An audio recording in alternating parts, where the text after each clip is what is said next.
Bana, jambo ambalo limetokea kwa siku ya hii leo, kwa maana mchezo wa dabi kati ya Simba Sports Club na Dar es Salaam Young Africans kuotamba, kwa maana kuhairishwa, hakika kumeleta shida ama kumeleta maafa makubwa kwa upande wa baadhi ya mashabiki wa Yanga, na taarifa mbalimbali zinaeleza kuwa kuna mmoja wa shabiki wa klabu Dar es Salaam Young Africans amepoteza maisha nje ya uwanja Benjamin Mkapa, tena kwa kupigwa na shuti. Hebu usikiliza huyu ambaye anaripoti hii habari kutoka katika uwanja Benjamin Mkapa. Wananchi, mashabiki wa Yanga, tumekuja kuangalia mpira wa Yanga na Simba.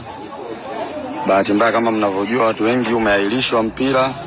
Sasa wakati tupo kwenye magari tunajiandaa kuondoka, kuna shabiki mmoja wa Yanga ametokea Mbeya Tunduma, ikatokea shoti ya umeme hapa kwenye jeshini hapa, alikuwa kaegemea nguzo.